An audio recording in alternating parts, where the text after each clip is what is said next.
ഒരു അഡീഷണൽ പോയിന്റും കൂടെ സൂചിപ്പിക്കാനുള്ളത് ഡയറക്ടർ ജനറൽ എഡ്യൂക്കേഷൻ പരീക്ഷാ കമ്മീഷണർ നൽകുന്നതാണ്.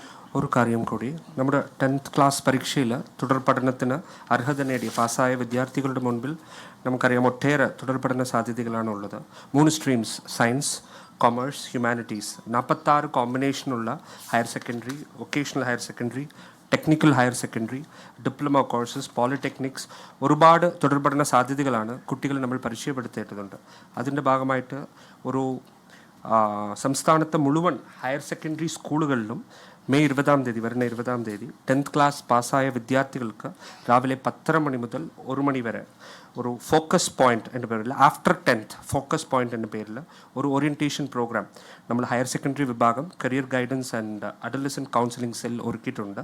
സോ ആയതിനാൽ 10th ക്ലാസ് പരീക്ഷ പാസ്സായ മുഴുവൻ വിദ്യാർത്ഥികളും അവരുടെ രക്ഷിതാക്കളും അവിടെ നിയറസ്റ്റ് ഹയർ സെക്കൻഡറി സ്കൂളുകളിൽ 20 തീയതി രാവിലെ 10:30 മണി മുതൽ 1 മണി വരെ ഈ ആഫ്റ്റർ 10th ഫോക്കസ് പോയിന്റ് ഇത് പ്രയോജനപ്പെടുത്താവുന്നതാണ്. വിദ്യാർത്ഥികൾക്ക് സൗകര്യപ്രദമായ സമീപ പ്രദേശത്തെ സ്കൂളുകളിൽ പങ്കെടുക്കാവുന്നതാണ്. Thank you.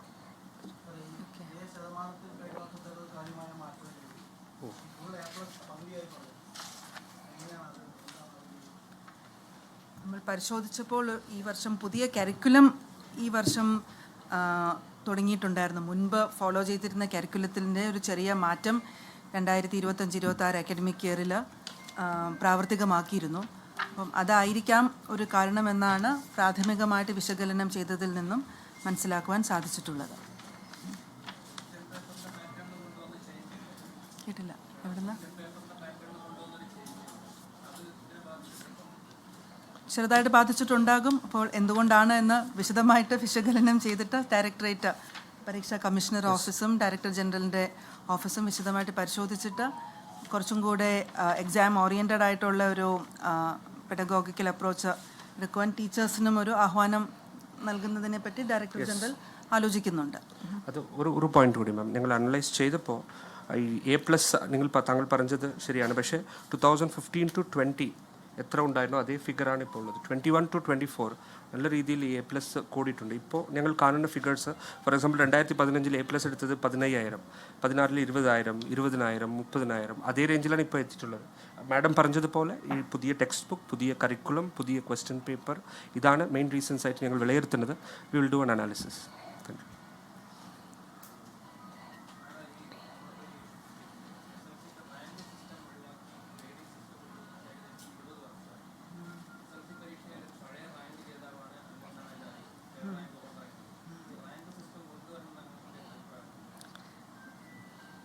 ഇപ്പോൾ അതിനെപ്പറ്റി ഒരു വിശദമായിട്ട് സംസാരിക്കുവാൻ ഞാനത് അത്രയും അനലൈസ് ചെയ്തില്ല. കാരണം ഞാൻ ഹയർ ജനറൽ എഡ്യൂക്കേഷൻ്റെ ചാർജ് എടുത്തിട്ട് ഏതാനും ദിവസങ്ങൾ മാത്രമേ ആയിട്ടുള്ളൂ, 2-3 ദിവസമേ ആയിട്ടുള്ളൂ.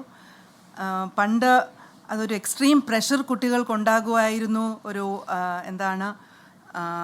കോമ്പറ്റീഷൻ, ഭയങ്കര ടൈറ്റ് കോമ്പറ്റീഷൻ ഉണ്ടായി, കുട്ടികൾക്കിടയിൽ ഒത്തിരി മാനസിക സംഘർഷം ഉണ്ടാകും എന്ന് വിശദമായിട്ട് പല സ്റ്റഡി റിപ്പോർട്ട്സും ഒക്കെ വന്നതിൻ്റെ അടിസ്ഥാനത്തിലാണ് റാങ്കിങ് സിസ്റ്റം മാറ്റി ഗ്രേഡിംഗ് സിസ്റ്റത്തിലേക്ക് സർക്കാർ അങ്ങനെ ഒരു തീരുമാനമെടുത്തത് 20 വർഷങ്ങൾക്ക് മുമ്പ്.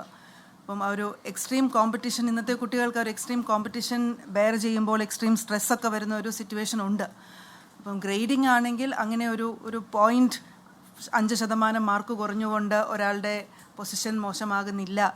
അങ്ങനെ ഒരു കമ്പാരറ്റീവ് അനാലിസിസ് നടത്തി കുട്ടികളെ തരംതിരിക്കുന്ന ഒരു ഇഷ്യൂ വരില്ല എന്നുള്ള ഒരു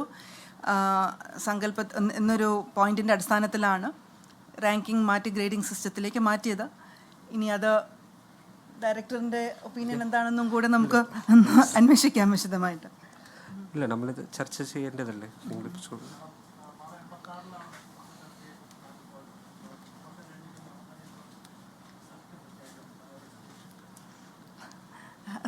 സന്തോഷമുണ്ട്, അങ്ങനെ ഒരു അവസരം ലഭിച്ചതിൽ സന്തോഷമുണ്ട്, വളരെ സന്തോഷമുണ്ട്. മാഡം 86-ലാണ് റാങ്ക് ഹോൾഡർ ആയത്. അപ്പോൾ എങ്ങനെ പഠിച്ചോ അതേപോലെയാണ് ഇപ്പോഴും പ്രിപ്പയർഡ് ആയിട്ട് ഈ പ്രസ് കോൺഫറൻസിൽ വന്നത്. എനിക്ക് മനസ്സിലായി എങ്ങനെയാണ് മാർക്കറ്റ് ചെയ്തത്.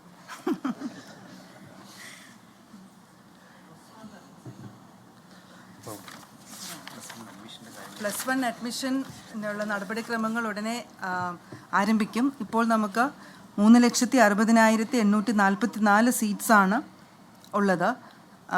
അത് കൂടാതെ VHC +1 33,000 പരം സീറ്റ്സ് ഉണ്ട്.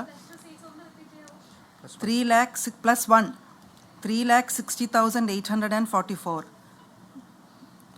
3,60,60,844 സീറ്റ്സ്. പിന്നെ VHC 1000 പരം സീറ്റ്സ് ഉണ്ട്.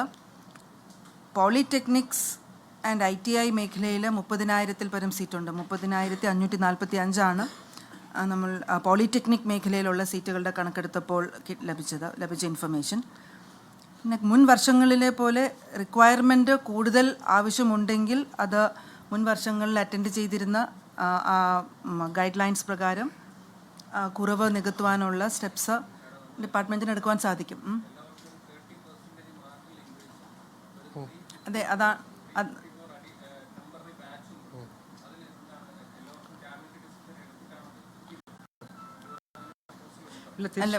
അതാണ് പറഞ്ഞതൊക്കെ. മുൻ വർഷങ്ങളിലെ പോലെ ഒരു ഷോർട്ടേജ് വരികയാണെങ്കിൽ അത് ടൈഡ് ഓവർ ചെയ്യാൻ മുൻ വർഷത്തെ പോലെയുള്ള ഫോർമുല വർക്കൗട്ട് ചെയ്ത് അത്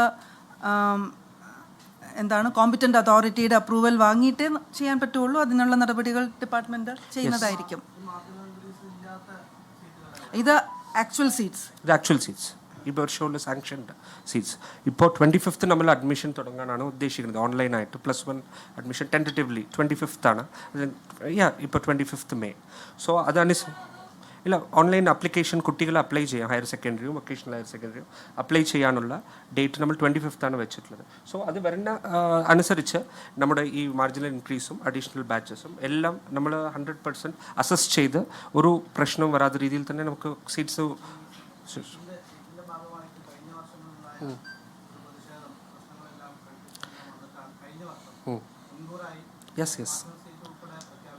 യെസ് അത്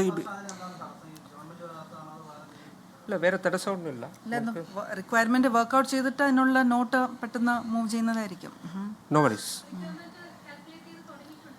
ഡയറക്ടറേറ്റിൽ അതിൻ്റെ ഗ്രൗണ്ട് വർക്ക് തുടങ്ങിയിട്ടുണ്ടല്ലോ. യെസ്, ഒരു പ്രശ്നം വരില്ല. നമ്മൾ ലാസ്റ്റ് ഇയർ നല്ല രീതിയിൽ കൈകാര്യം ചെയ്തതുപോലെ തന്നെ ഈ വർഷം ചെയ്യും.